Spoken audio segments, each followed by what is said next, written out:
session.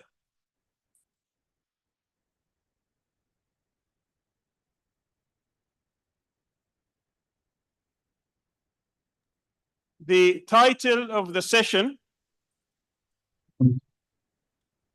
is The Future of Zionism After Toufan Al-Aqsa. And we assembled some of the most distinguished speakers you could find. We have with us Professor Joseph Massad, who has written extensively on the subject, who is also a professor of Arab Studies at Columbia University. We also have Professor Ilan Pappe, one of the new historians who has exposed Zionism for what it is in his many books, including his latest book, Lobbying for Zionism on Both Sides of the Atlantic, as well as his famous book, The Ethnic Cleansing of Palestine. Dr. Pappe is with the University of Exeter in the United Kingdom. We also have with us Dr. John Quigley. Dr. Quigley is a professor of international law, and he did write a book on Palestine and international law. And we also have with us here on the stage, it's my privilege also to introduce Max Blumenthal. Max has been one person, or at least his company, a media company, an alternate media company, on the front lines, fighting Zionist lies and deceits, and waging his own battle every single day to tell the truth. Joe Massad will address the issue Zionism in the time of genocide. Can we have all of them on the screen, please?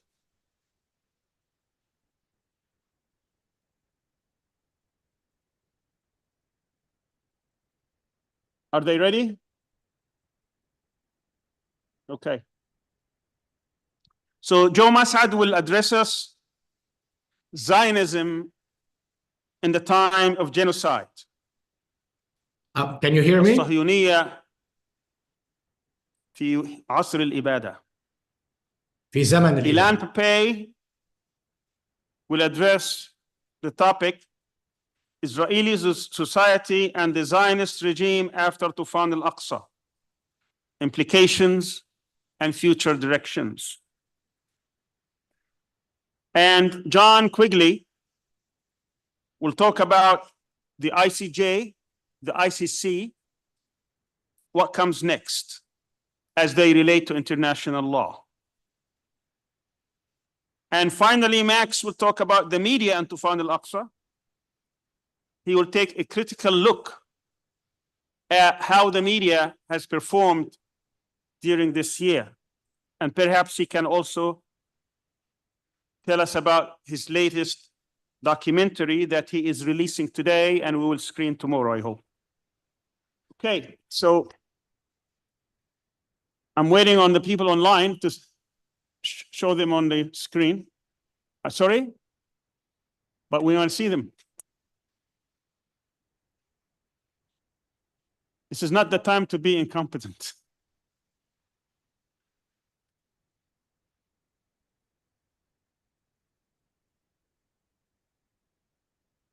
I know some of them are also have appointments over there, so that's why we started right away, because we were delayed by half an hour.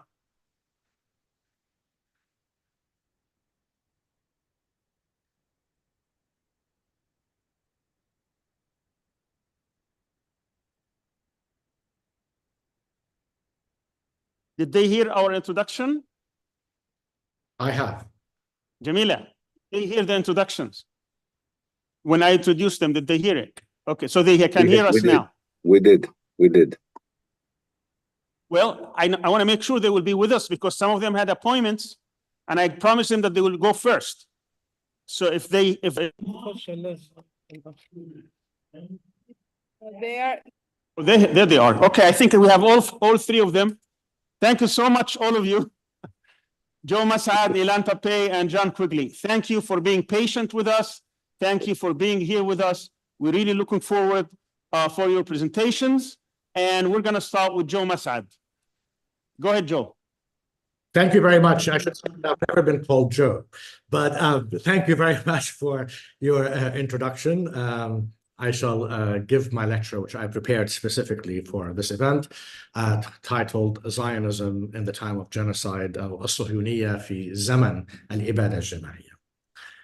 One of the more remarkable aspects of the history of Zionism is that since its inception in the early 19th century as a Protestant British project to convert European Jews to Protestant Christianity and ship them to Palestine, and its subsequent transformation into a European Jewish project in the last 2 decades of the 19th century, the majority of European Jews refused to join the movement. In fact, they rejected it until World War II, in contrast to the movement's popularity then among European and American Protestants, and especially Europe's imperialist leaders. It was in the wake of the Nazi genocide of European Jews that many European and American Jews were swayed and began to support this colonial settler movement that enjoined Jews to self-expel and colonize Palestine. The Holocaust was instrumental in convincing a majority of American and European Jews that the establishment of a Jewish state in Palestine might not be a bad idea after the genocidal catastrophe in Europe, if for nothing else, to become a refuge for the surviving Jews of Europe. This was not a spontaneous transformation in the attitude of these Jews. The Zionist movement worked assiduously and ultimately successfully to convince them to support its colonial settler program. Such Zionist efforts included the use of pressure and coercion to bring surviving European Jews to Palestine. These Jewish survivors were still living in the displaced persons camps after the war and wished to move to the United States, whose borders remained closed to them, a closure that the Zionist movement, including American Zionists who supported it, strongly supported such a policy. American Zionists even refused to consider the possibility of offering Holocaust survivors a choice in lieu of Palestine. President Roosevelt's advisor, the prominent Jewish civil rights lawyer, Morris Ernst, proposed that such a choice be offered, as this, quote, would free us, meaning free the United States, from the hypocrisy of closing our own doors while making sanctimonious demands on the Arabs, unquote. To Ernst, again, I quote him, it seemed that the failure of the leading Jewish groups in the US to support with zeal this immigration program for the surviving Jews may have caused the president of the US not to push forward with it at that time. Ernst adds that, quote, he felt insulted when active Jewish leaders decried, sneered, and then attacked me as if I were a traitor for suggesting that such a choice be given to the Holocaust survivors in Europe. Notably, the Zionist movement's adamant opposition to Jewish migration to the United States persisted well into the late 1980s, as Jews began to leave the Soviet Union in large numbers. While most wanted to go to the United States, the Israel lobby successfully pressured the administration of President George H.W. Bush to impose severe limits on their numbers so that most would be forced to go to Israel.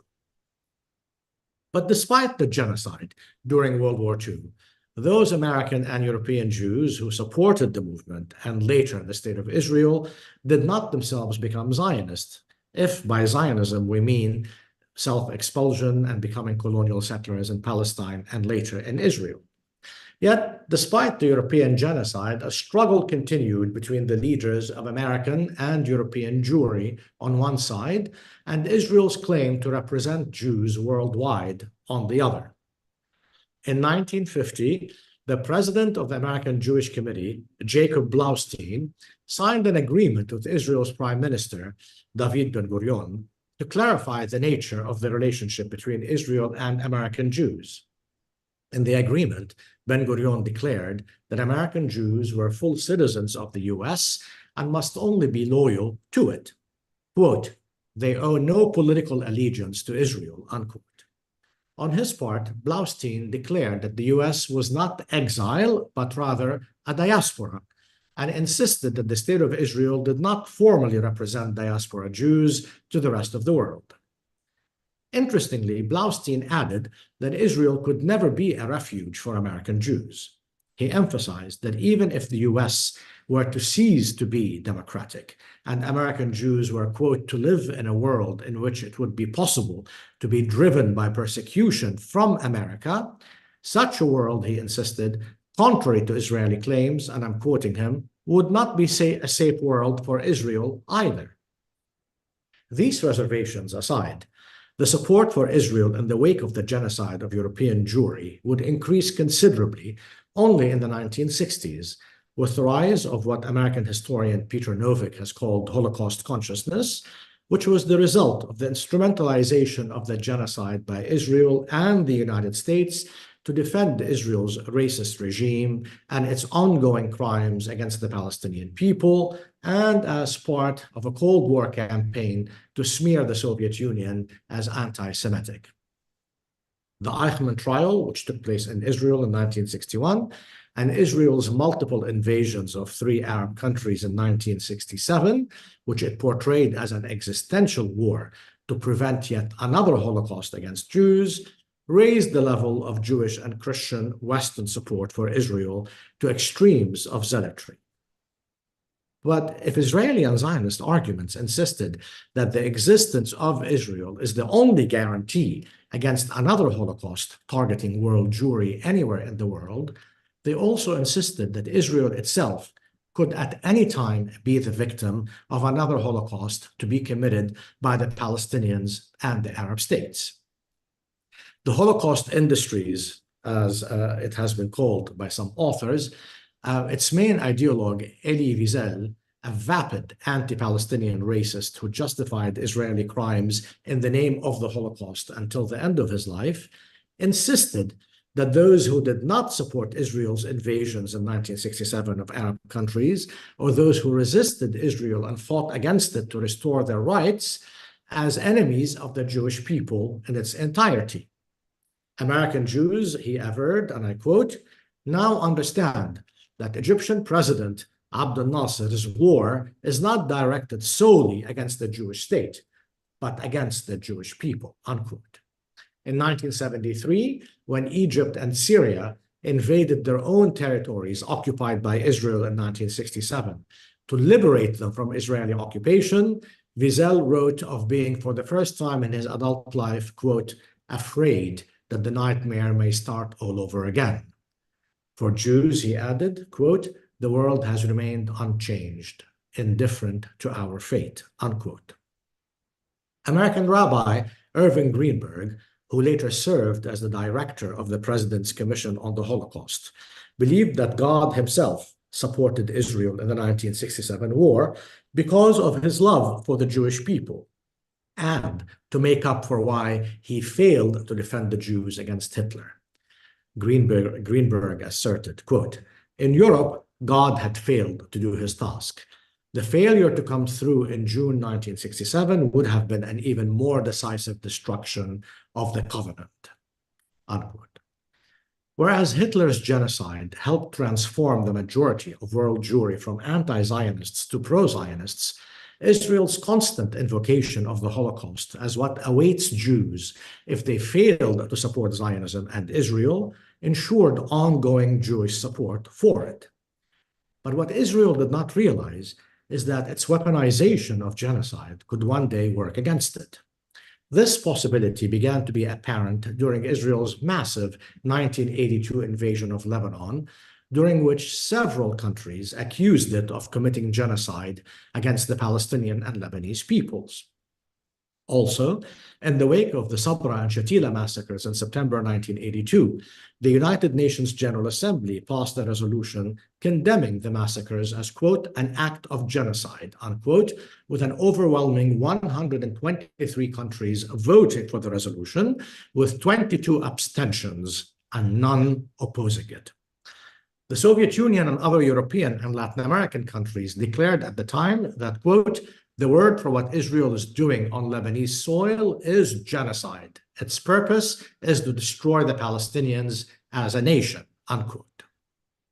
In light of such savagery, many American and European Jews began to distance themselves from Israel and its Zionist ideology.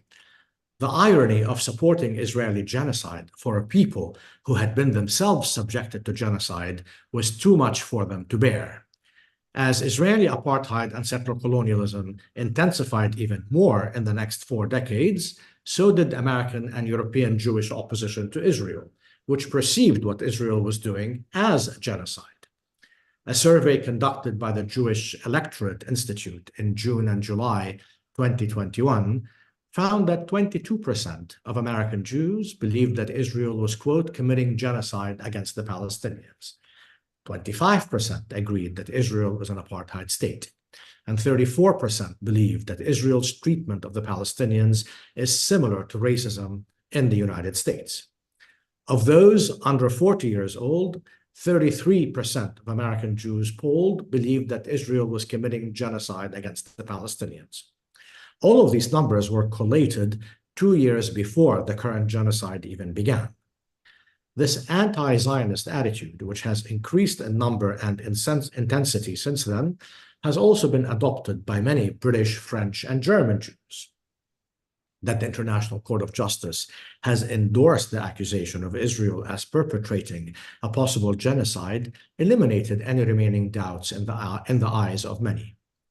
It is precisely the question of genocide that has mobilized so many Jews to oppose Israel.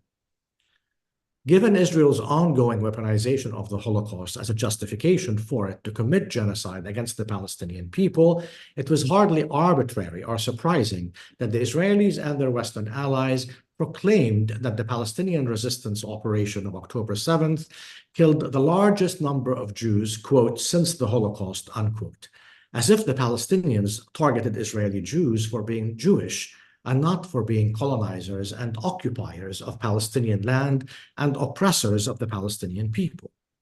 It is this key argument that continues to be repeated by Israel and its allies in defense of the ongoing Israeli genocide. Israel understands very well that it is genocide that legitimized its establishment on the land of the Palestinians, and only the fear of another genocide would ensure the legitimacy of its ongoing genocide against the Palestinian people today. Israeli propaganda, in fact, insists that it is the Palestinian and Arab resistance and Iran's support of them who want to commit genocide against Israeli Jews, and that the aim of the Al-Aqsa flood operation was not for the Palestinians incarcerated since 2005 in the Gaza concentration camp to break out of their prison by attacking their prison guards, but rather that they launched a war whose aim was to commit and annihilate the Jewish people, to commit genocide and annihilate the Jewish people. It is due to these Israeli fabrications that Israel insists that its leaders and media's calls for genocide against the Palestinian people is really in self-defense to prevent yet another genocide of the Jews. According to this logic, it turns out then that Israel is committing genocide against the Palestinians in order to prevent another genocide against the Jews. Committing genocide is therefore the only way to save Israel. That these arguments are interminably repeated by Western leaders and the Western press has not convinced all Jews of the necessity to support Israel in this war. Born of genocide, Israel and its propagandists believe that the weaponizing of the Holocaust should remain the guiding principle for justifying all of Israel's crimes, beginning with its right to colonize the land of the Palestinians, expel the majority of the Palestinian people, subject those under its yoke to the most sadistic forms of oppression, including apartheid and genocide, while allying itself with the German genocidaire who committed the very Judeocide that justifies Israel's existence in the eyes of many of Israel's supporters in the first place. But that logic has now come to be used against Israel itself, threatening to undo the Jewish settler colony. The legitimate fear that supporters of Israel are experiencing now is that genocide turned out to be a sword that cuts both ways, and that just as its weaponization has helped establish Israel and shield its crimes in the West from any condemnation, it could now bring about the end of its barbaric regime. What this means is that committing a real genocide to prevent an imagined genocide is not an argument that sells easily, except among genocidal states like the US, Germany, France, and Britain. It is these countries whose own genocides have always been justified as necessary to prevent genocide of their own settlers. One need not go back to the white American settlers' slaughter of Native Americans to illustrate this. Indeed, a short historical journey to World War II, when the US committed nuclear genocide against Japan, demonstrates this very clearly. The atomic bombings of Hiroshima and Nagasaki, which killed upwards of 215,000 people, were justified then and continue to be defended today in the US as having been necessary to prevent anywhere between 500,000 and tens of millions of American casualties, we are told. Nazi Germany's genocide was also committed in the name of protecting the German people from annihilation and subjugation by an anti-Semitic imaginary conjured up so-called Jewish conspiracy. The genocide of Native Australians was also seen as necessary to protect white colonists, as was the French genocide in Algeria necessary to defend France and its colonial Pieds Noirs colonists. Israeli leaders are not reinventing the wheel with these arguments, but rather are part of a long chain of settler colonies and colonial mother countries who have always deployed them to justify their genocides. The difference is that Israel has weaponized the World War II genocide of Jews to such an extent on a global scale and made its existence as a reparation for it that it can only be judged based on its relationship to genocide. That the Zionist project was only able to garner the support of most Jews only in the time of genocide attests to this organic relationship between Israel and genocide in the view of most of the country's supporters and detractors. Israeli leaders and media's ongoing calls for the genocidal annihilation of the Palestinian people during the past year has changed the nature of this relationship, whereby for many of the Zionist faithful, Israel has finally come to be seen as a perpetrator of genocide and not as its victim, and that its rationale that it has the right to commit genocide, expand its territory, and remake the Arab world around it into a new Middle East, as Benjamin Netanyahu averred recently at the United Nations, remind many in the West, Jews and Gentiles alike, of past genocidal regimes that always had to be opposed and resisted. Thank you.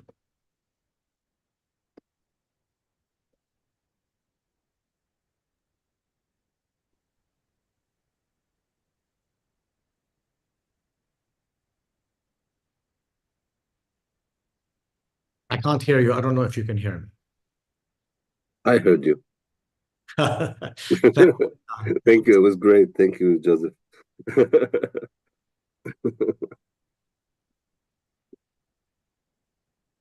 can't hear them. I can't either. Yeah. I can send them a message. Sami, can you hear us? I cannot hear you. I can only hear Ilan. Not enough. Let's send them a message. You cannot hear the session.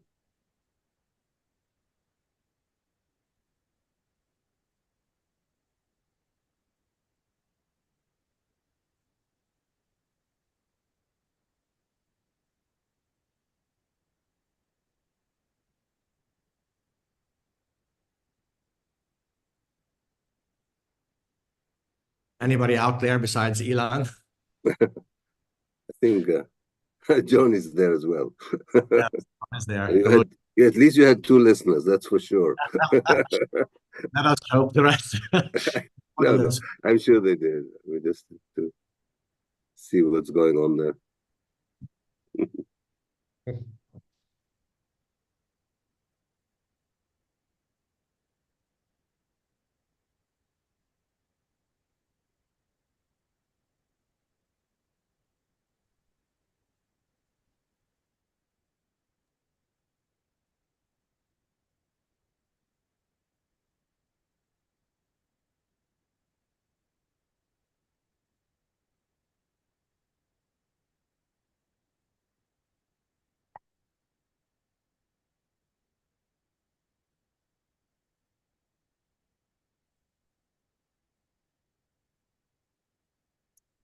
Wonderful.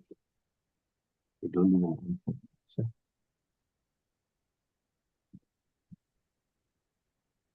I'm texting them as well in the hope that I can.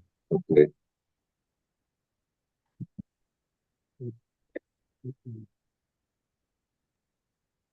We can't hear you, Sami. I don't know if you're speaking to us, but we can't hear you. I know, but Oh, now we can hear you. you Good. hear great, excellent. Thank you. Thank you. Excellent. Good. All right.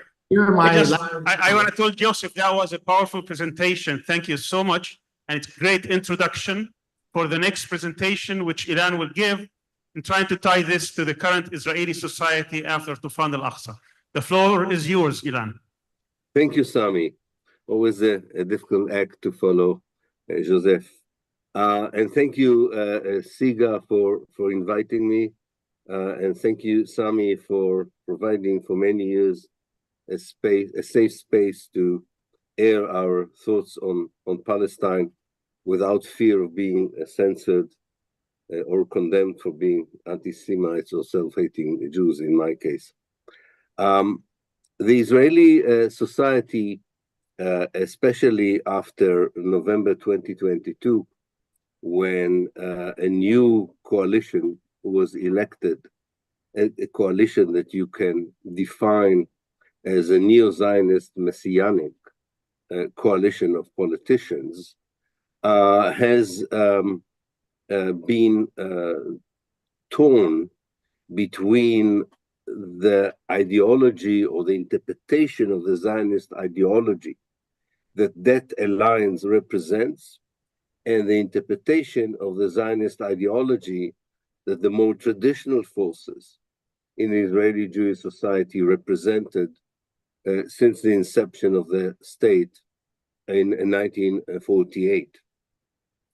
Both interpretation of Zionism, the old one, and in many ways the new dominant one that now prevails all and took over the center of Israeli society in many ways since November 2022, both interpretations are settler colonial in their nature.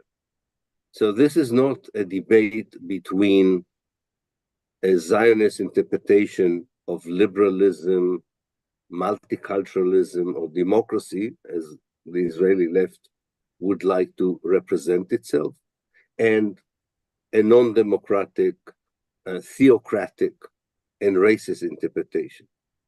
Both interpretations of the old and the new are originate from the same settler colonial ideology that perceives Palestine as the land of Israel, that see the Palestinian people as the main obstacle for the making of a thriving and successful Jewish state, and believe in the right of the Jewish state to use every means that is at its disposal to take over as much of Palestine as possible, with a few Palestinians in it as possible. So it's very important to explain that this is, in a way, a clash that happened in November 2022 within the Jewish society that has very little relevance to the overall Zionist attitude over the years towards the Palestinians, their rights, and their future. This clash can also be described as a clash between the state of Judea which is the political entity that grew in the Jewish settlements in the West Bank, and the State of Israel, the older kind of Jewish society that was built around secular Jewish communities, cities such as Tel Aviv and Haifa, and which sees itself or saw itself over the years as organically connected to the West, to Europe, to the civilized nations, so-called, and economically to the OECD. The state of Judea already emerged in the early 1970s in the first Jewish settlements in the West Bank and the Gaza Strip, but was not taken very seriously by the mainstream Israeli political parties and system. It was seen as a marginal phenomenon that doesn't have the potential or the power to be to take over the political institutions or decide the orientation of the Jewish state in the future.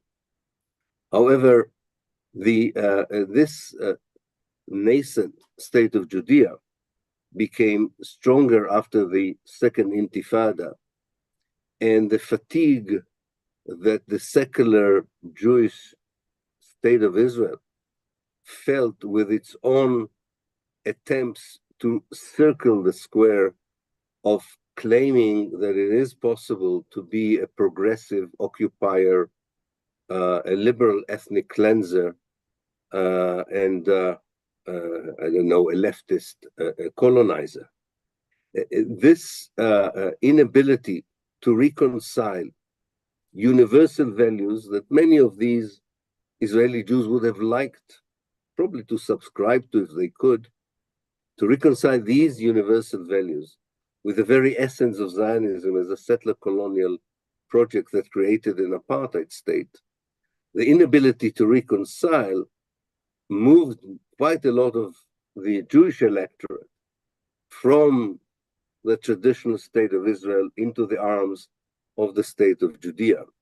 And that's why that's why the success of this alliance of the neo-Zionist or the Messianic neo-Zionist groups that make up the state of Judea, that's why their success in the November 22 election was so dramatic and so decisive, because on the other side, there was no coherent ideological vision.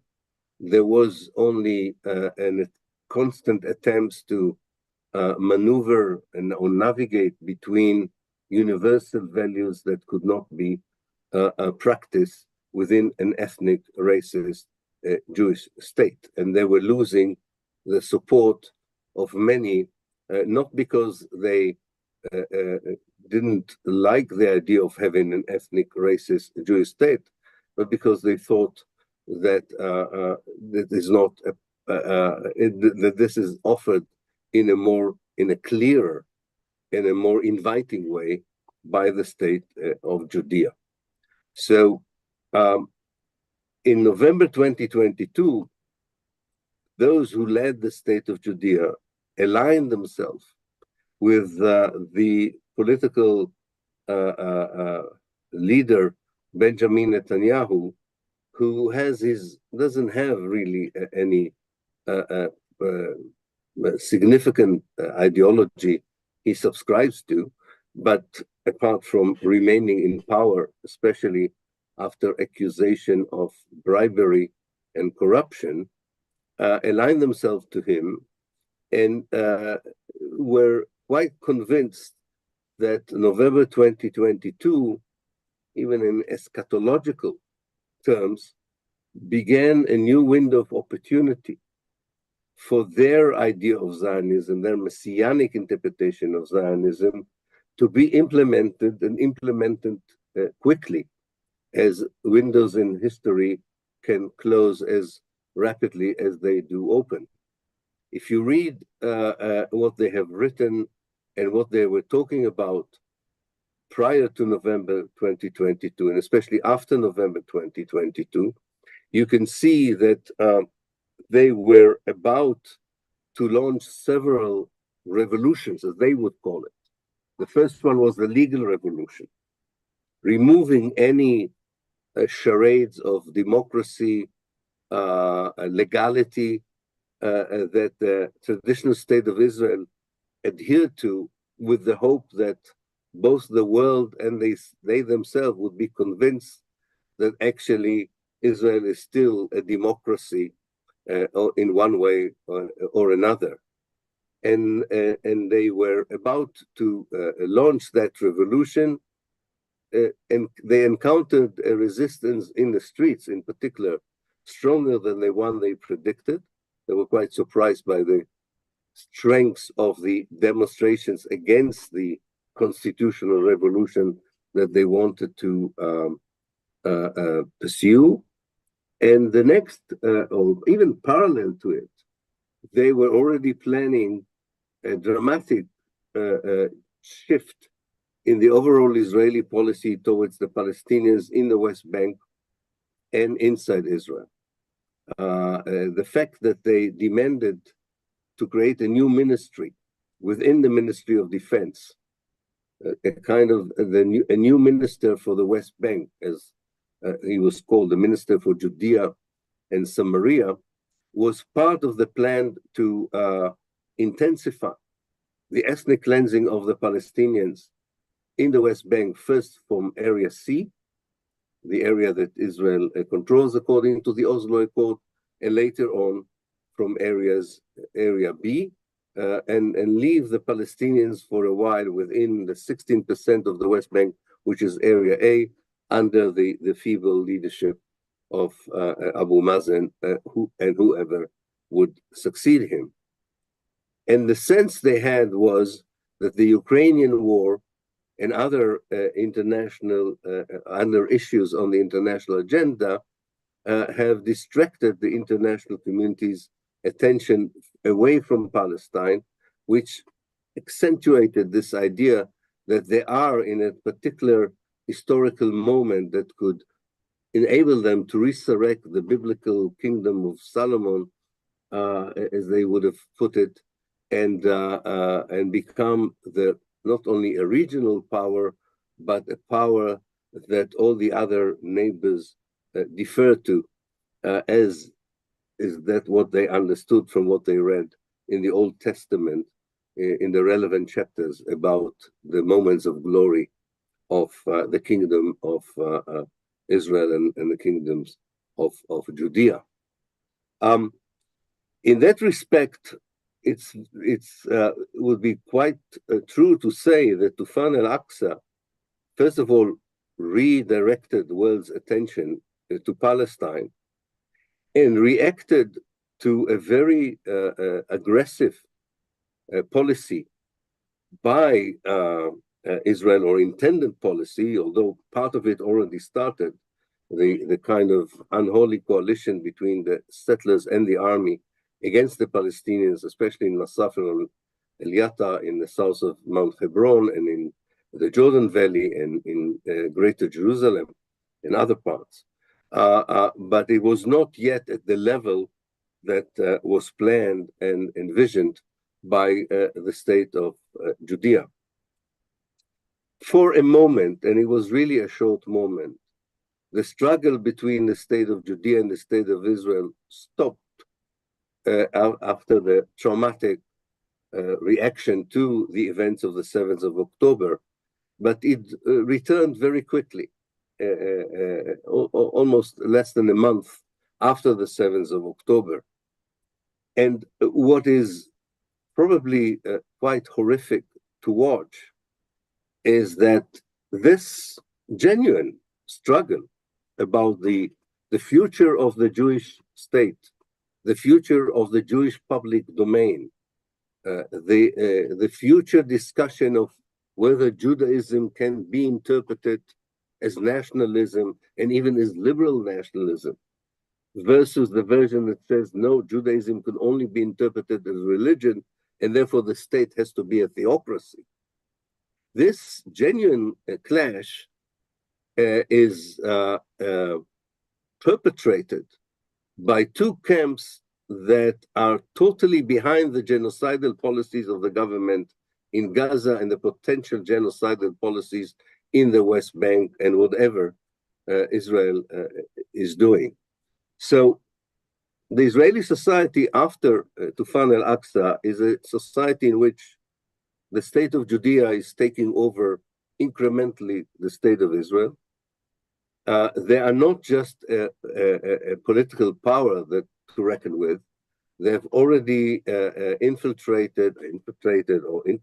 entered rather legally into the highest echelons of the Israeli army, the Israeli security service. They definitely already have the police in their hands and are really informed by this idea of an historical window that, by the way, includes a regional war, very much like Christian Zionists would wait for Agamemnon. It includes a regional war as a huge blast that creates by its very intensity and power a new reality.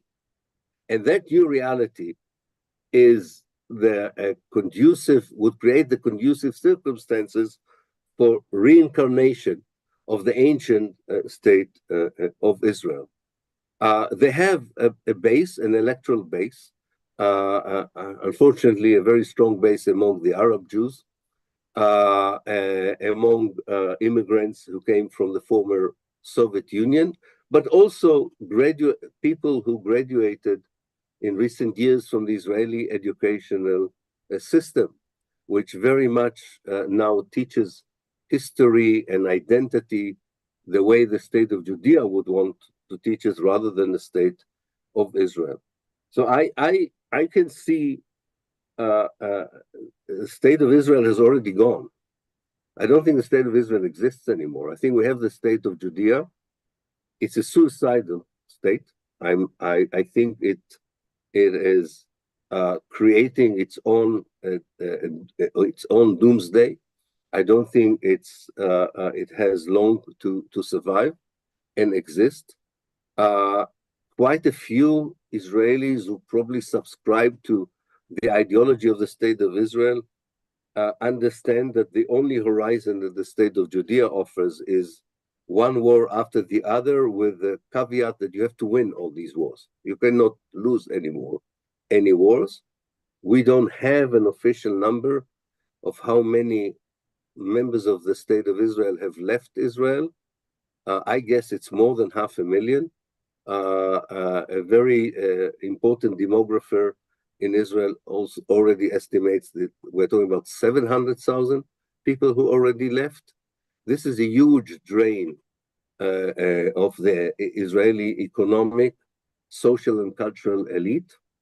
And it leaves the state of Judea with a powerful base, because some of the electorate that could have resisted it in the 2026 election is already gone, although Israelis can come back and vote. So I'm not going to predict the result of the 2026 election.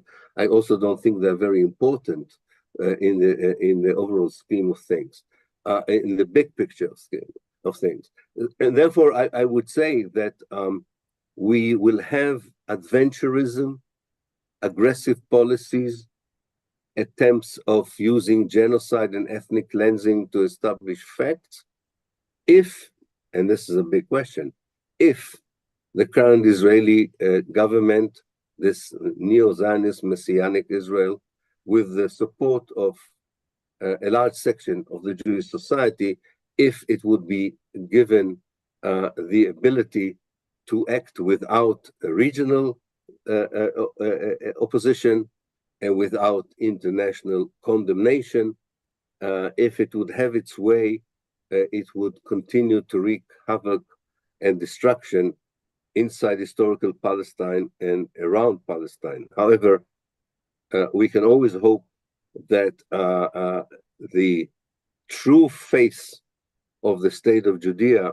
is such, and as Professor Massad allured to the way Jews are jettisoning their allegiances to Zionism in many places in the world, one would hope that the same process would happen in the more traditional places where Israel enjoys unconditional support, whether it's material support or moral support, given the fact that it is far more transparent now as a racist ethnic society governed by a group of politicians and military generals who are willing to drag the whole region into a war that may not be just limited to the region itself.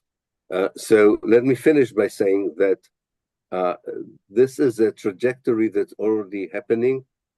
I don't predict it as a wishful thinking or dreading this scenario. I can really detect these processes.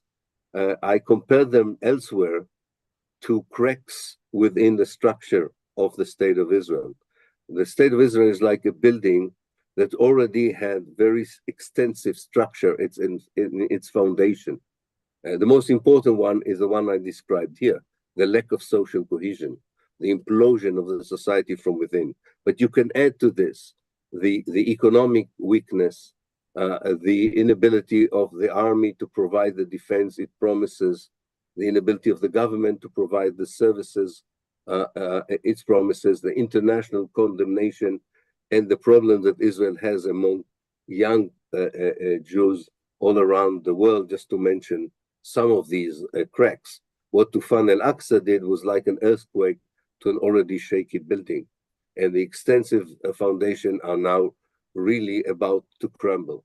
Just a point of warning, as I said earlier in a different place, these processes of disintegration and collapse in history are long, are not short, are very dangerous. The regime that is losing its hold on the reality is using every means at its disposal without any inhibition to try and survive. We've seen it in the last days of apartheid South Africa.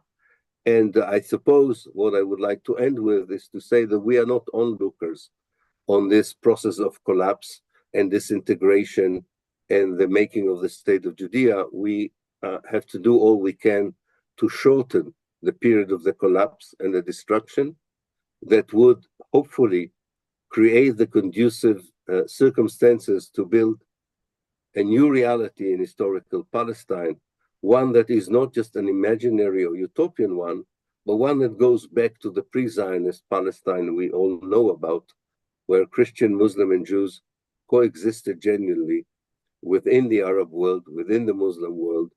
It's not, therefore, we're not inventing the wheel. We just want to adapt it to the 21st century and give hope to people that there is a different scenario there.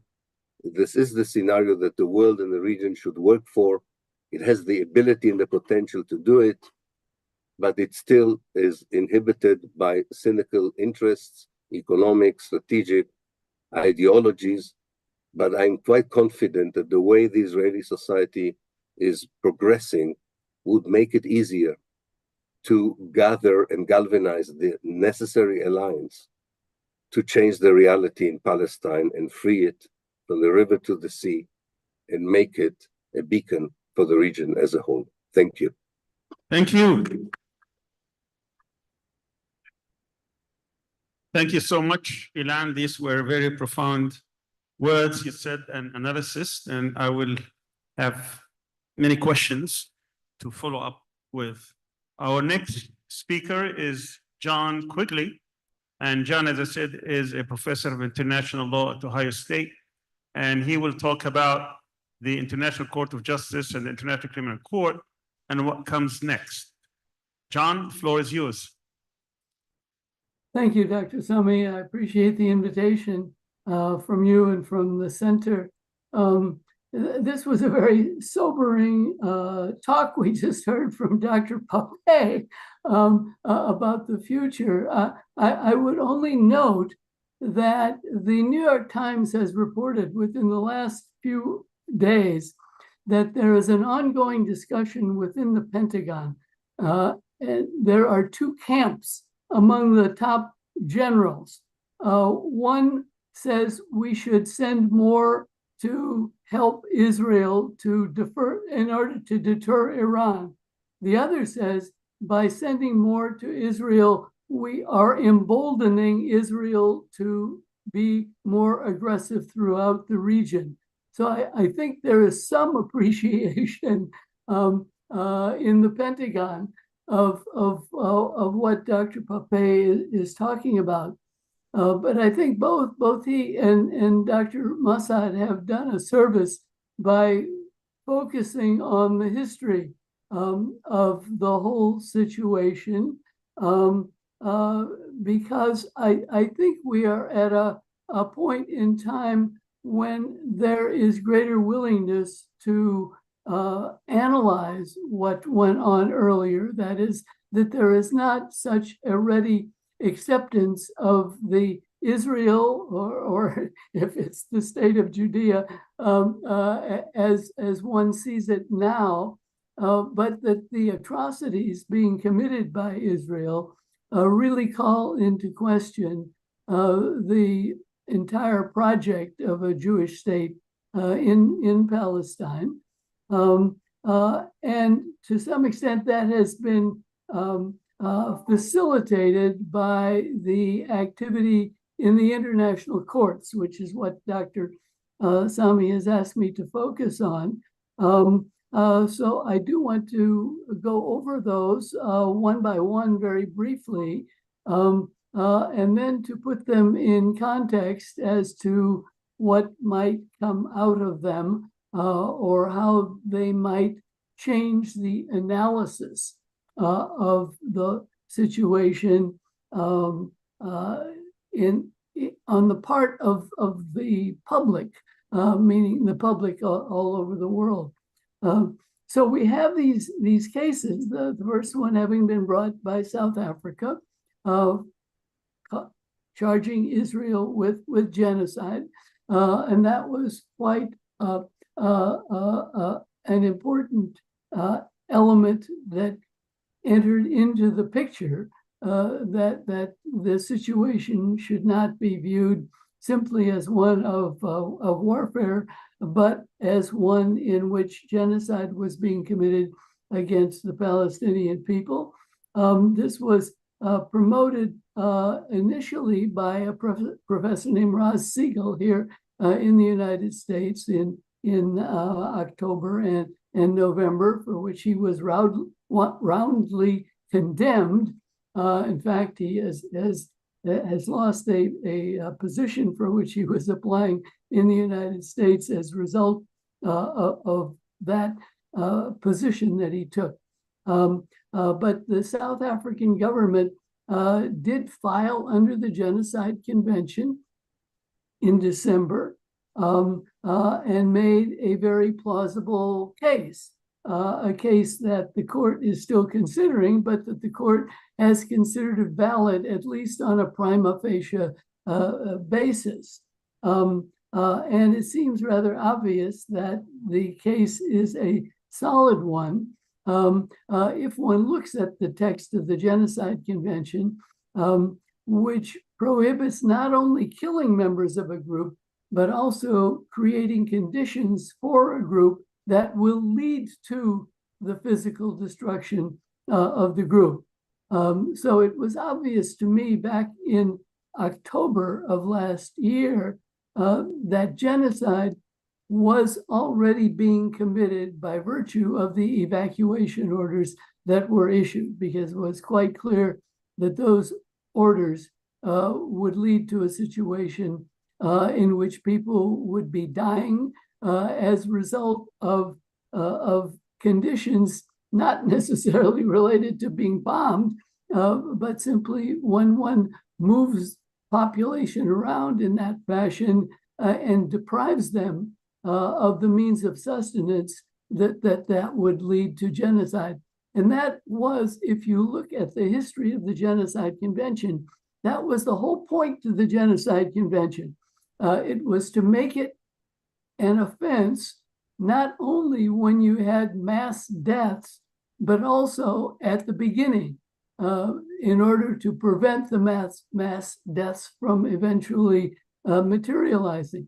So that's why the provision was put into the Genocide Convention that says that it constitutes genocide if one creates conditions of life that are calculated to bring about the physical destruction of a group. And it was quite clear with the evacuation orders and the associated statements being made by the Israeli leadership that was in fact being done, so that you had genocide being committed as of the months of October and November, even before you had any substantial numbers of actual deaths.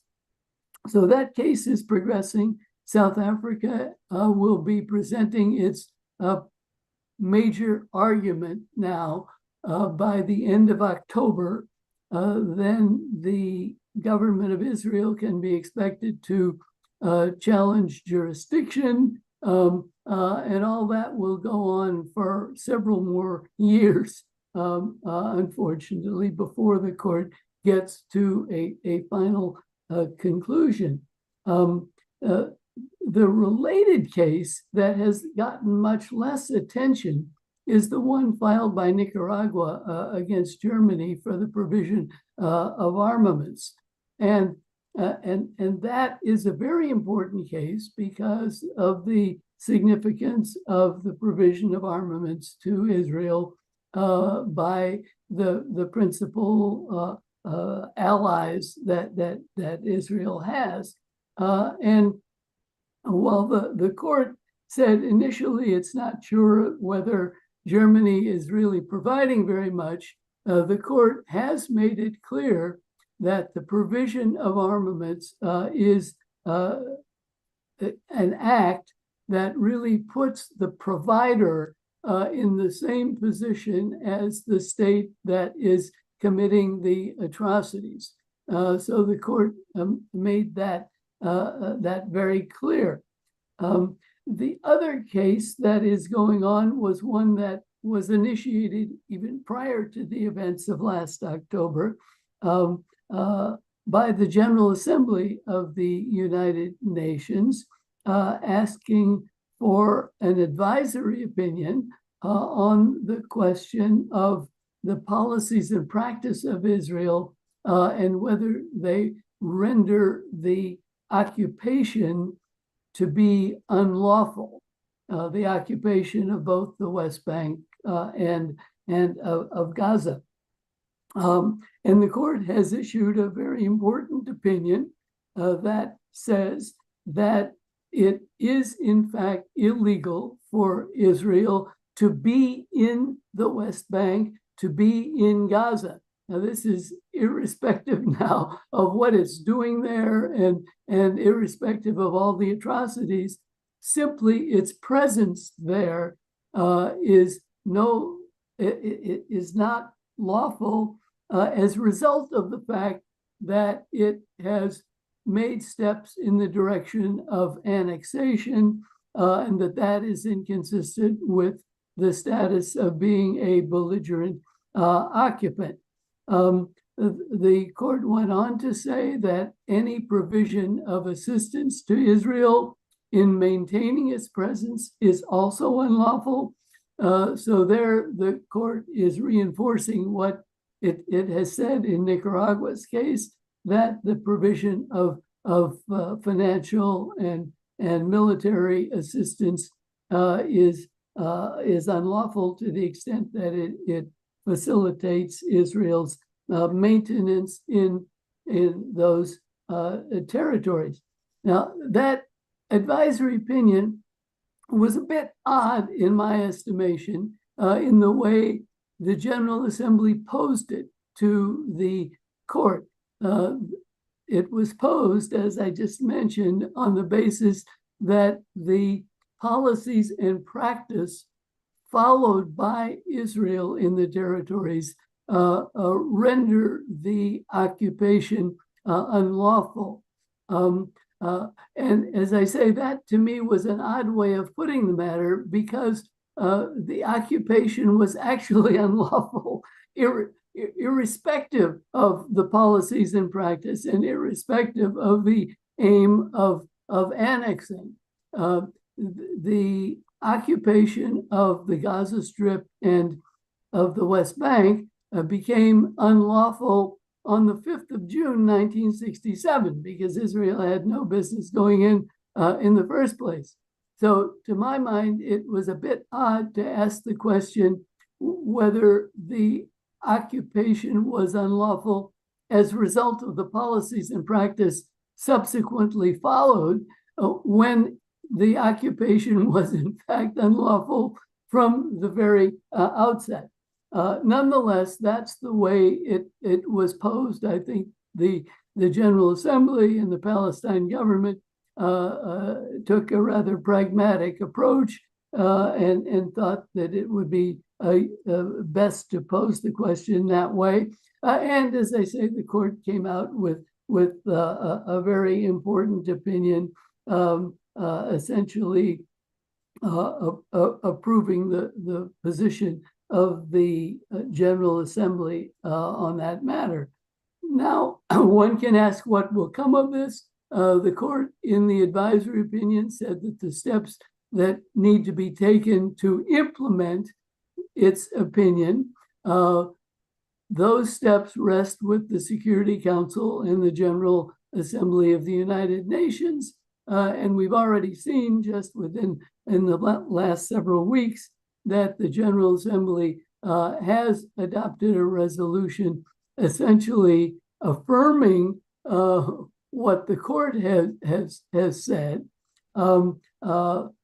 But it at the same time seems to be rather clear that nothing presently is being done to implement in the way the court has said the General Assembly and the UN Security Council should be implementing. With respect to the Security Council, there is, of course, the problem that the United States is not likely to go along with anything of significance. But I think that puts the ball in the court of the General Assembly, which hopefully will be able to do much more than what it did in its recent resolution. In the past, the General Assembly has gone much farther. The General Assembly initially took upon itself the role of dealing with situations of this kind in 1950 in relation to Korea, at which time the General Assembly organized a military operation in Korea. Then in 1956, when Israel invaded Gaza and the Sinai, the General Assembly set up a force, a military force that went in as a kind of buffer on the border between Gaza and the territory of Israel. So there is precedent for the General Assembly taking a much more assertive role. So that could involve a new kind of peacekeeping force that the General Assembly could initiate. The General Assembly could also initiate sanctions of a financial and diplomatic type, which is what the court in the advisory opinion has specifically suggested. But beyond that, I think all of these court decisions open the way for the world public to promote a completely different view of the entire situation in Palestine.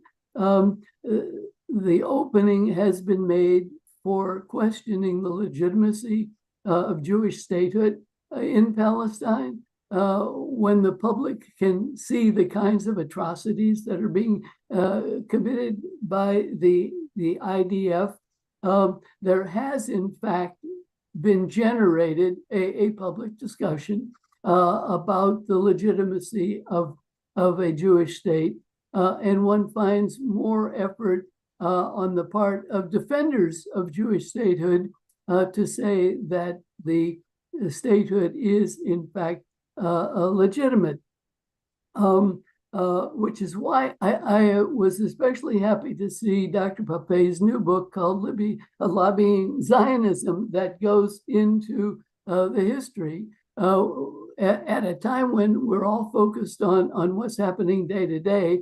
Dr. Pappe has taken us back to the history. And I've tried to do the same with regard to the international institutional side of things.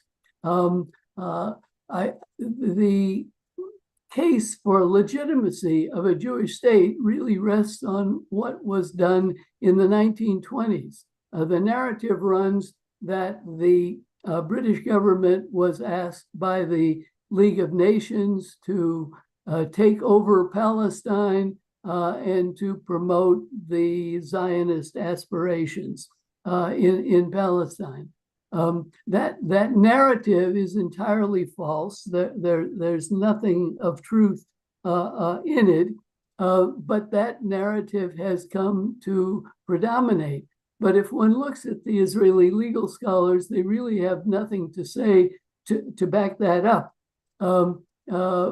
But that is the time period that they look to for the legitimacy of Jewish statehood. The League of Nations, however, had no role under the covenant in taking any territory or giving any territory to anyone.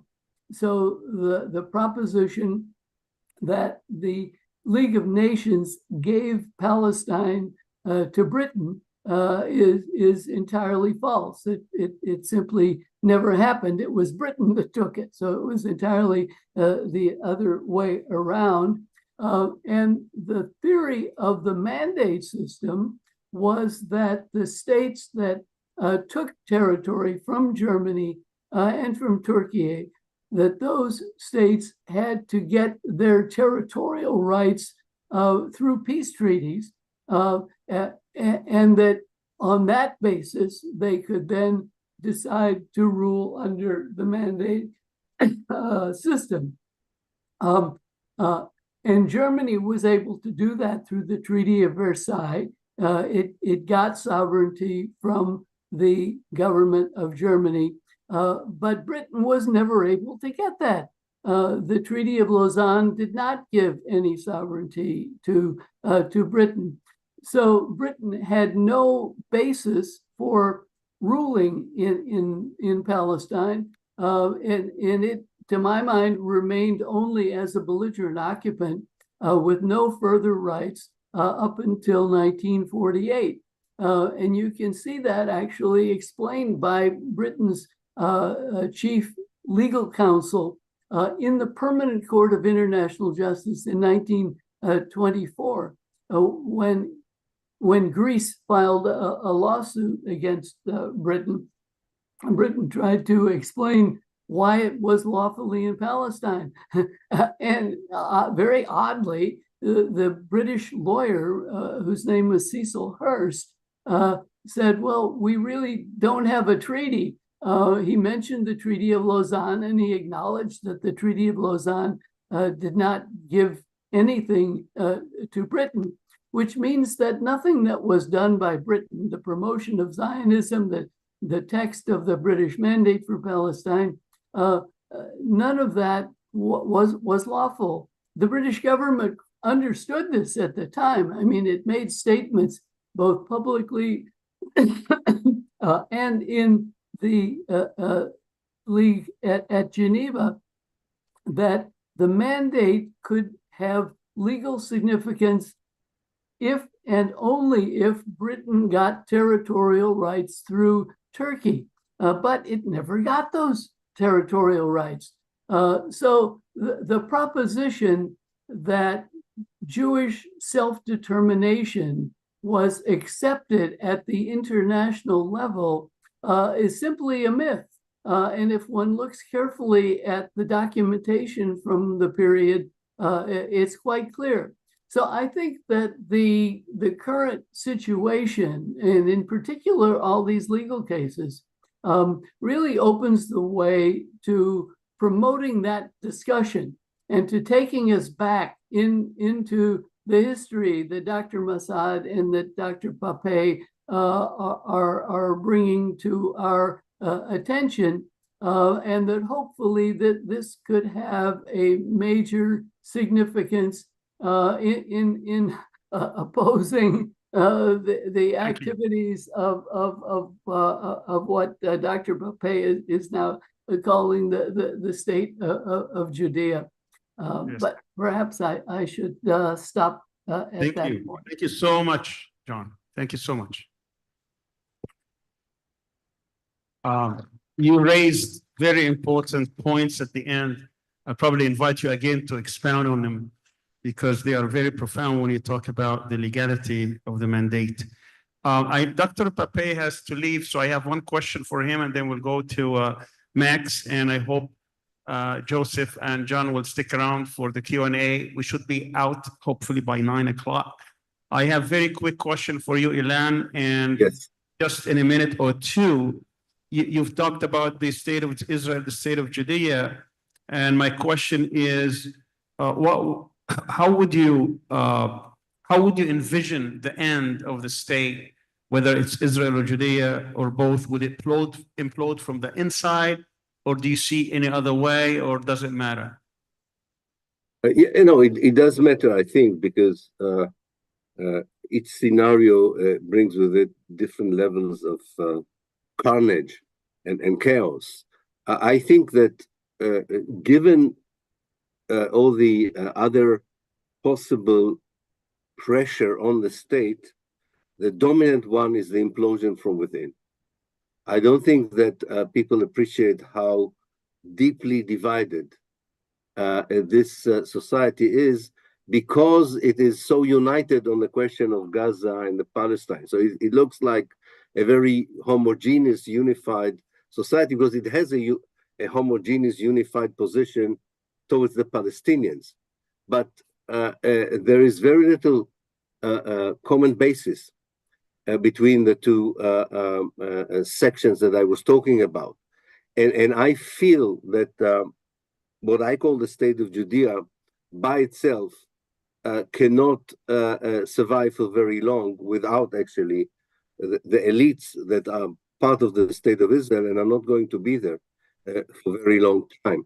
So it's a dialectical kind of process by which it begins by the overtaking of state of Judea, by the takeover by the state of Judea, the weakening of the local Jewish elites, whether these are the economic, military, and cultural elites, and together, I think, with other more discrete processes, international isolation, who knows, maybe resurrection of the PLO, either in a new form or a revised form, a more united Palestinian position, processes within the region that would remove anything that reminds us of the Abraham Accord or normalization.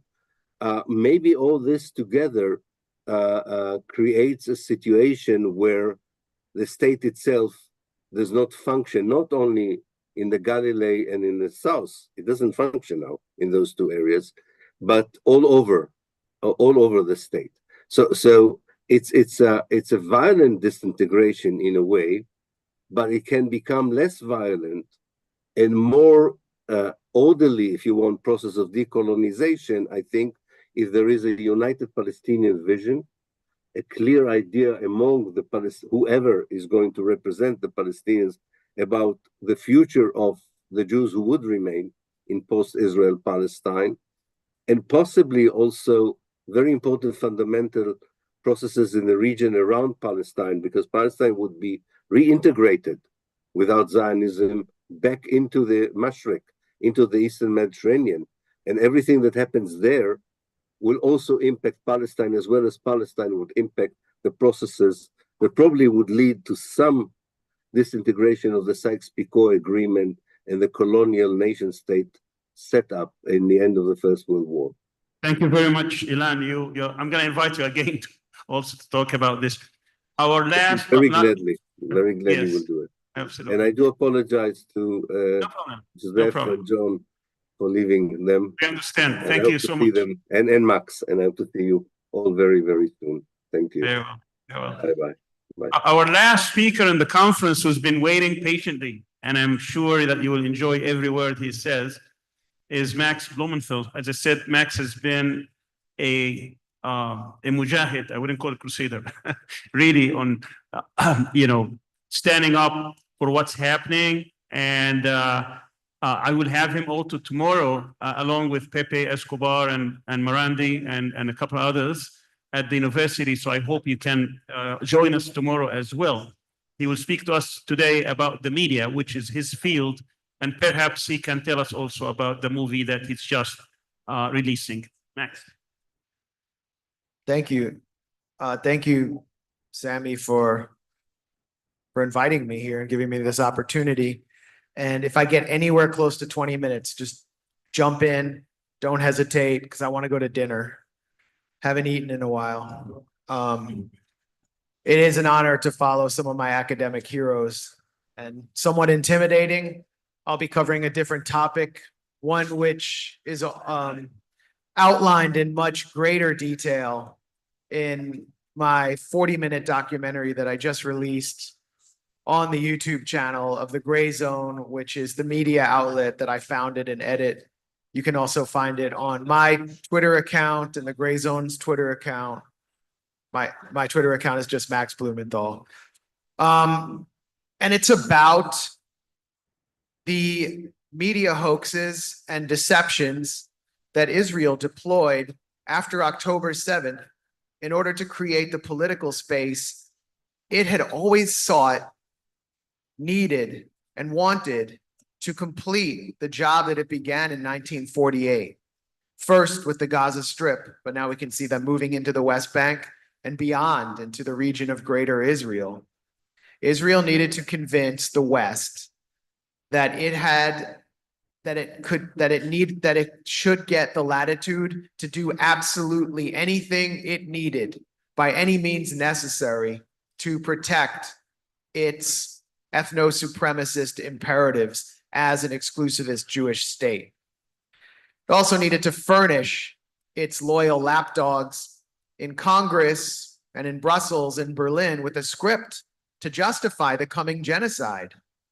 And so what Israel did was it resorted to a tactic that had been perfected and honed not by necessarily theocratic, extremist Zionists or Likudniks like Netanyahu, but by liberals, by the liberal humanitarian interventionists of the 1990s, began in the Clinton administration at the high point of unipolar American power. It's something that my friend Pierce Robinson called the CNN effect. And he wrote a paper in 1999 about this that I think deserves to be revisited. The CNN effect is essentially the continuous coverage by corporate and mainstream media of news events in order to mold public perception and shape policy, specifically foreign policy. And it was perfected in the humanitarian interventions of the 90s, which were actually just imperialist regime change wars. Beginning with the first Gulf War, we saw the American public introduced to a girl named Niara from Kuwait, who said she witnessed Saddam's men taking babies off their incubators. Turned out she was the Kuwaiti ambassador's niece, had been prepared by 16 PR firms he hired out of the office of the neoconservative Democrat Tom Lantos, who said he was kind of branded as the only Holocaust survivor in Congress. And she completely lied, and her lie was cited by George H.W. Bush to justify U.S. intervention in Kuwait, sorry. This was followed by the intervention in Somalia, then Yugoslavia, and there certainly were massacres there that were real, but were seized upon by CNN in order to drive a specifically imperialist agenda to remove a socialist state, balkanize it, and weaken it, and set the stage for the coming war, which we're now experiencing with Russia. One of the key CNN figures in that event was Christiane Amanpour, who would soon marry the spokesman for Secretary of State, Madeleine Albright, highlighting the lack of independence of media and the role of media as not just stenographers, but providing a megaphone for the State Department, CIA, and the foreign policy bureaucracy. Another person who emerged through the crucible of Yugoslavia was Samantha Power, who was a young journalist at The New Yorker, who now heads USAID and has very little to say about the humanitarian catastrophe in Gaza. We moved to Libya. The CNN effect was employed when US Ambassador to the UN, Susan Rice, claimed that Gaddafi was giving his men Viagra to go out and commit mass rape, which helped justify NATO intervention, the destabilization of Libya and large swaths of the Sahel. Then in Syria, we're all familiar with that. It triggered Western airstrikes, failed to get the regime change war because of Russia's intervention, which led to further hatred of Russia. The CNN effect actually failed there. So October 7th takes place. Israel is humiliated. It is not just humiliated because it failed to detect this operation and stop it in its tracks, but because it lost 400 soldiers who were active duty enforcers of the crushing siege on Gaza. The US media never showed this footage of Israeli soldiers in uniform being taken out by lesser armed Palestinian militants, and they waited for hours for instructions from the Israeli government on what to say. And it came from an Israeli outlet, I-24, an English language outlet, that babies had been beheaded in one of the kibbutzim that was attacked by Hamas, Kibbutz Be'eri. The evidence was very thin. CNN decided to go on air with this, however, on October 12th, the day Tony Blinken went to sit in on Israel's war cabinet. And CNN correspondent Sarah Seidner declared 40 babies had been beheaded. How did she know? She received confirmation from Israel's prime minister, one of the most mendacious leaders in world history, a salesman of war and occupation who could sell a dirty diaper to a garbage can. There were no journalistic standards being employed, so it was up to us in the independent media to begin breaking this down, to show the sourcing was one reservist soldier who was also a settler who had incited riots in the village of Huara. And then we heard about a baby baked in an oven from one of the two major ultra-Orthodox groups that had gone into the kibbutzim in place of Israeli soldiers, gotten initial access, and then began raising millions of dollars off of the atrocity fabrications they told. And this highlights a key component of the CNN effect, which is that it builds off the narrative of the Holocaust and weaponizes the Jewish genocide in order to convince the public to support war. The baby baked in the oven was a clear reference to the Holocaust that turned out to be another fabrication, which this group, United Hatzalah, later retracted. We heard the line continuously repeated by Joe Biden, who said that he had seen photos of beheaded babies that didn't exist, by CNN anchors who were openly Zionist, who dominated the coverage in the days after October 7th, like Jake Tapper, Dana Bash, and Wolf Blitzer, that this was the worst killing of Jews on any day since the Holocaust.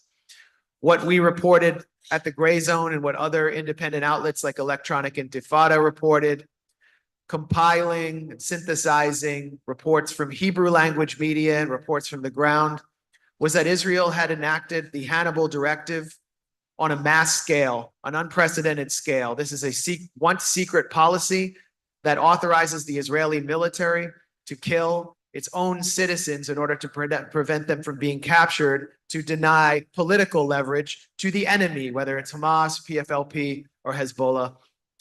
We were viciously attacked at the gray zone for this. Haaretz, the liberal Israeli publication of the enlightened public, published a long attack on me, accusing me of a masterclass of manipulation. The Washington Post called me an October 7th denier. What does that sound like? The worst thing you could possibly be called in a Western society, a Holocaust denier.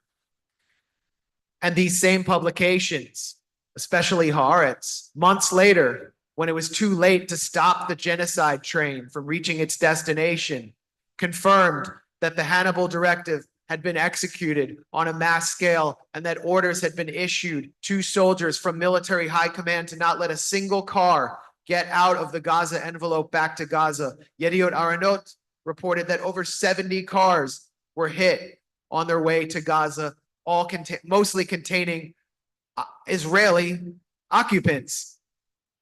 So what does this mean? It means that Israel was at least partially responsible for the worst killing of Jews since the Holocaust. And it totally changes our perception of October 7th and the death toll of 1,200 people, 400 of whom we know to be active duty Israeli soldiers, and raises the question, how many did Israel kill? Dozens? Hundreds? Most? Will we ever know when the State Department continually says that Israel has the right to investigate itself? We can conclude that the narrative of October 7th we've been fed is highly suspicious at the very least. Now, as the narrative began to crack apart, the mainstream US media was being forced to show some of the destruction in Gaza, which they refused to show throughout October. And I remember sitting at a restaurant in Chicago and sitting before a flat screen. CNN was on. CNN broke to coverage of the Al-Ahli Baptist Hospital massacre, where doctors were standing around bloody bodies that had been killed in what was obviously an Israeli airstrike. And it looked like something was going to change. It looked like this would come to an end. This should have been the moment where the Biden administration could have imposed a ceasefire and a deal for the hostages. Netanyahu and his team of propagandists produced some grainy footage of a rocket flying in the sky and said this was a misfired Palestinian rocket. Biden declared that he believed the Israelis, and the genocide continued, and CNN promptly stopped covering the massacre, demonstrating that the CNN effect only works against the occupied, the colonized, and the official enemies of America. And then CNN's Jake Tapper produced an article citing one anonymous US official claiming that Al-Shifa Hospital, the main hospital and place of refuge for people in Gaza's main population center in North Gaza, was actually the site of a secret terror base, which allowed the beginning of the destruction of Gaza's public health system. CNN is directly implicated in this crime. At the same time, most Democrats and many Republicans declared their support for a ceasefire. Israel is facing a public relations crisis. And so it introduced a new atrocity hoax out of almost thin air in early December with an event at Israel's United Nations mission. Hillary Clinton, neoliberal tech oligarch Sheryl Sandberg, and US Senator Kirsten Gillibrand, major recipient of Israel lobby money, three pantsuit feminists, suddenly accused feminist organizations in the United States of ignoring the crime of systemic sexual assault and rape by Hamas militants on October 7th. We had never heard about this before, months after October 7th, and suddenly it comes to the fore. Now, just imagine for a second, you are a militant on the most consequential mission of your life. You are charged with capturing Israelis in order to compel a deal for your own hostages in Israeli prisons, and you just decide to stop and sexually assault people for no reason? It just didn't make sense to me. And then when I started to examine the coverage, particularly in the front page New York Times story that was supposed to be the holy grail, the culmination of this narrative called Screams Before Silence, I saw that the sourcing was completely bogus. I don't have time to tear that article to shreds, but I'll give you one example of one of the New York Times sources. It was a 24-year-old accountant named Sapir, who is said to be the key police witness for Israel, who said she had, after the Nova Electronic Music Festival, where a survey of participants in that festival showed that a majority had taken psychedelic drugs, Sapir hid in a ditch after being shot in the back and stabbed, saw several gang rapes by Hamas militants cutting women's breasts off and playing with them, and then decapitating 3 women. Okay, if Israel had the 3 heads that she said were rolling around on the ground, that photograph would justify everything they wanted to do, or the names of the people, but they never found the heads. No one in the New York Times even thought to confirm that this actually took place or to call up the Israeli police and ask for forensic evidence. And when the police were finally quoted in Israeli media, they said no such evidence existed. I can go on and on about this article, but just one more point. One of the authors of this article, an Israeli journalist named Anat Schwartz, who had never written an article before, and who was later fired for liking pro-genocide tweets by her fellow Israelis, went to every rape crisis center in Israel looking for one survivor to deliver testimony, and she found none. This should have been a signal to the paper that the story might not have actually been true, and they should have held back, but instead they went for it, hoping to get a Pulitzer Prize. Instead, they faced a staff-wide meltdown. They faced repercussions in which Muslim and Arab staffers were called before management to be investigated for leaking details about the staff crack-up in the New York Times. And yet the narrative persists. Kamala Harris repeated this narrative, not only in the Democratic debate, but that Hamas raped masses of women during her convention acceptance speech. It is still part of the script.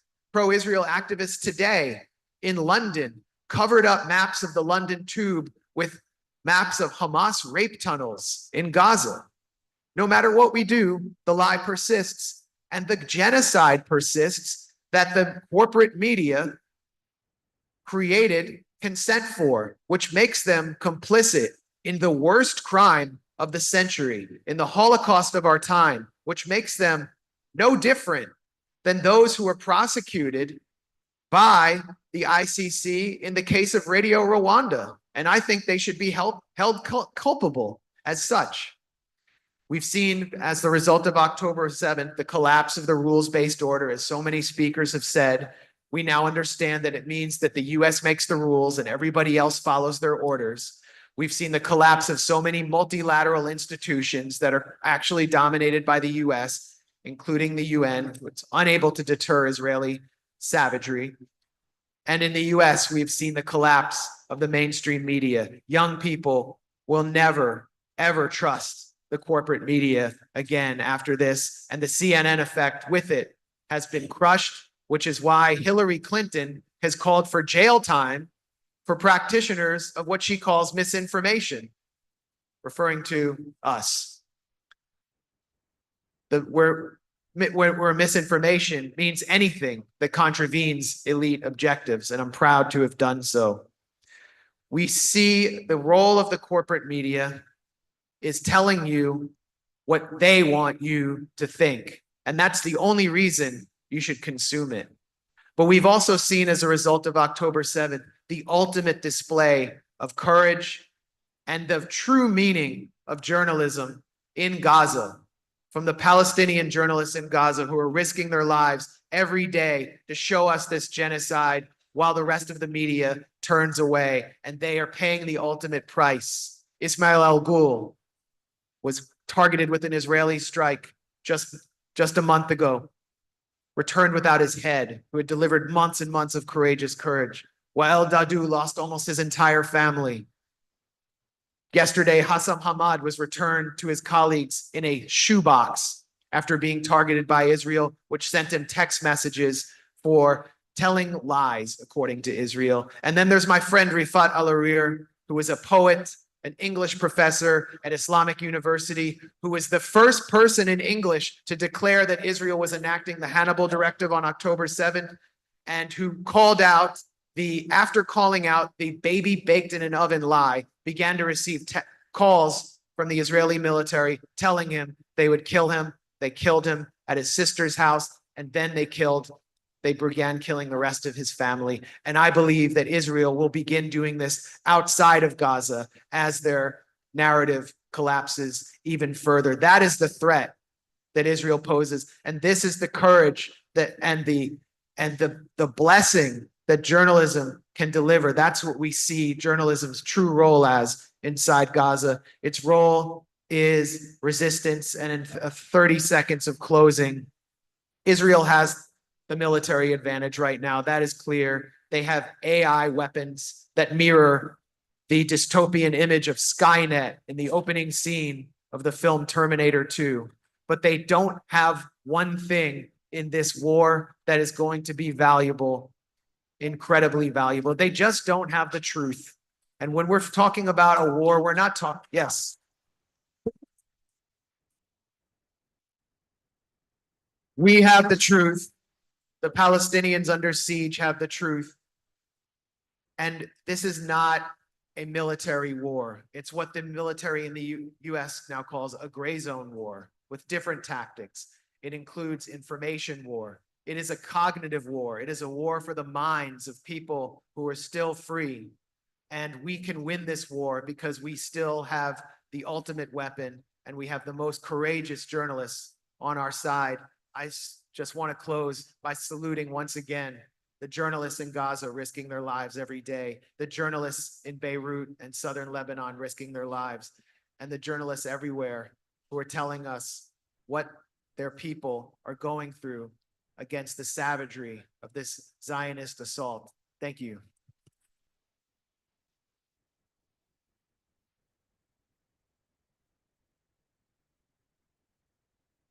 Thank you. Thank you so much, Max. I have 3 questions for each one of you, and we need to close in about 3 or 4 minutes. So please give brief answers. The first question to Joseph Massad. Joseph, what defeats genocide? And can you comment briefly also on the Zionism and the Arab order? Are they the current Arab order? Is it the other side of the coin? And also, what, in your opinion, defeats genocide? And for John, I have the question, if Israel is found to have committed genocide, what are the legal implications for that in the ICJ? And finally, to Max, can you tell us a little bit about your documentary that we're going to screen tomorrow? All right, we'll start with Joseph. Thank you, Sami. I'm not sure what you mean by what defeats genocide. I mean, it's the genocidal machine of the Israelis or of other settler colonial countries previously, could not be stopped. People, of course, resist genocide. People try to resist it, to stop it in all their might. But when the genocidal countries has such a huge amount of military force to, in fact, commit genocide, aside from mobilizing world opinion against it, against the ongoing genocide, mobilizing countries and neighbors. And of course, all of that has ultimately failed, even when it succeeded with the ICJ or even, with the ICC about the occupation, even at the United Nations. The fact that Israel is an extension of the West, that Israel is committing this genocide with the help of the United States and Germany and France and Britain, and the EU more generally, means that this is, in fact, a Western war and genocide against the Palestinian people. And unless there is unity amongst countries that oppose this Western order, nothing will stop this genocide until it is, the perpetrators are themselves militarily defeated, which is unlikely, or at least are forced to stop it. It remains unclear. The Arab regimes, including the Lebanese government, are all allies of Israel and of the West. They're all enemies of the anti-Israel resistance forces in the region. And therefore, while sometimes they pay lip service to supporting the Palestinians, ultimately, they are also complicit in what is going on. Yes, like the US, many Arab countries have sent food or medical aid to Gaza at the same time as they continue to support Israel's actions there. And in the case of the US and the West, of course, arm it or facilitate actually the passage of needed material for Israel, as has happened on the part of Jordan or the UAE and other neighboring countries. So that is the order that exists at the moment. These are allies of Israel, and their lip service against the genocide is just that. Thank you so much, Joseph, for being with us. John? Yes, the consequences of conclusion that genocide has been committed. Clearly, this is important, not only because under the Genocide Convention, there's an obligation not to commit genocide, but there's also an obligation to stop it wherever it is occurring. So there's a kind of collective and individual obligation on the part of any state that is party to the Genocide Convention, which is practically all states. They all have an obligation to stop it.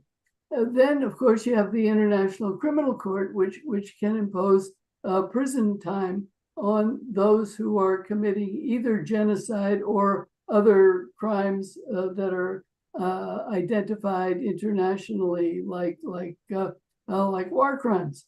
And that is proceeding and is likely to lead to an arrest warrant for 2 Israeli figures now within the next probably month or so.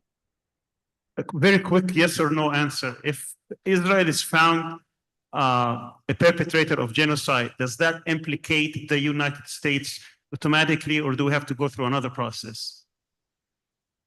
Well, it clearly implicates the United States automatically because the United States has a duty to prevent. And so if the United States is facilitating, it is obviously violating its duty to prevent genocide. So any government that does not stop genocide is by law or by international law complicit. Isn't that right?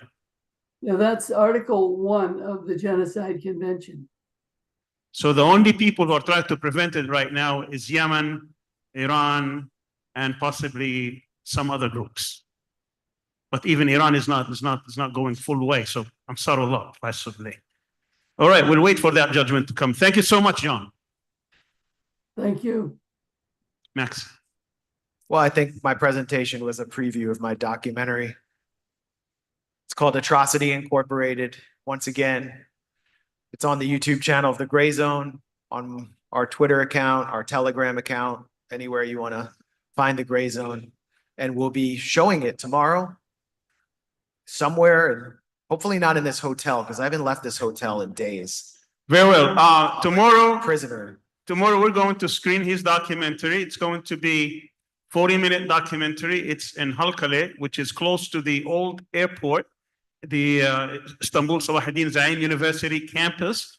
We can give you directions if you like. You can also find it on the map. It's 4 o'clock. We're going to have 5 speakers, actually. We're going to have all of our speakers here appearing tomorrow, along with Max, Pepe Escobar, Francois Bourgat, Mohammed Morandi. So please show up. We'll be very honored to have you with us tomorrow. There's something that's taking place, I'm told. Ziad, before we conclude tonight, you have something?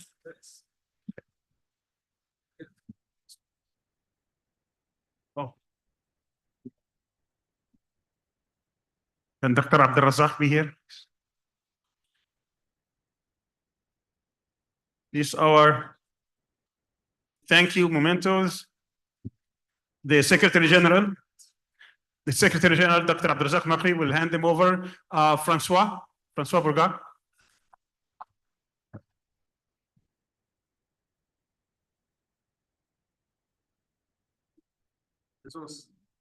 Stay here with. Yeah, we need a picture on this side. Yes.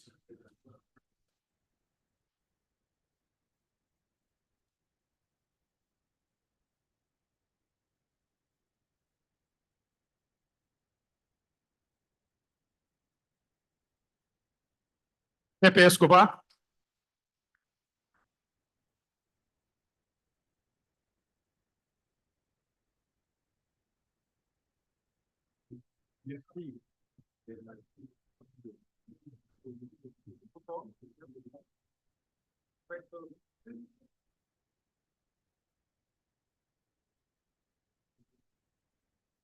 Thank you so much.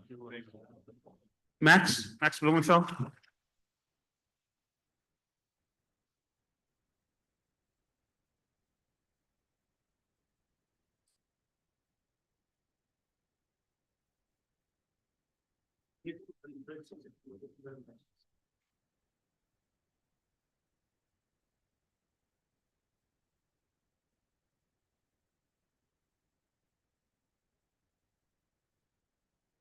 Dr. Mohammed Morandi.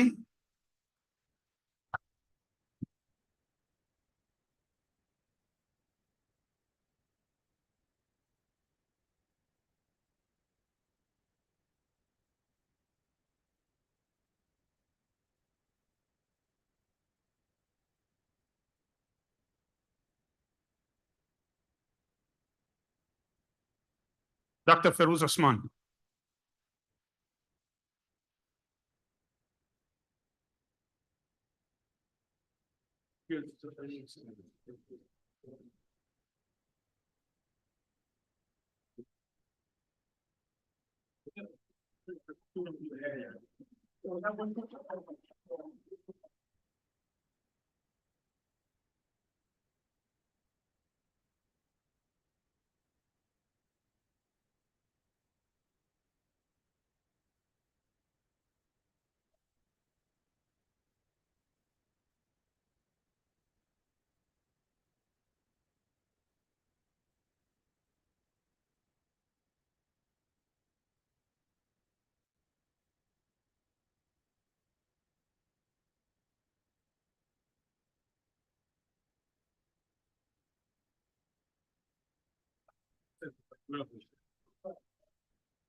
هكذا إخواني أخواتي كونوا ختمنا كل ندواتنا في هذا المؤتمر المميز الذي تميز بعنوان الطوفان، وأدخل عليه الطوفان كل هذه الروح التي تسري اليوم في جسد الأمة وفي جسد العالم الحر، وتصنع واقعا جديدا ومعنى جديدا لهذه الحياة. في الفعل اليوم هناك ما يستحق النضال والجهاد من أجله، وهناك حياة أخرى ممكنة في عالم ما بعد الطوفان. الشكر لكم أنتم كثيرا. الآن لم يبقى إلا وجبة العشاء الأخيرة إن شاء الله، على أمل أن نلتقي غدا في حفل الختام الذي سيكون إن شاء الله قصيرا من الساعة 10 إلى الساعة 11:30، فننتظركم إن شاء الله الساعة 10 غدا للحفل الختامي. وبارك الله فيكم، والملتقى القدس إن شاء الله.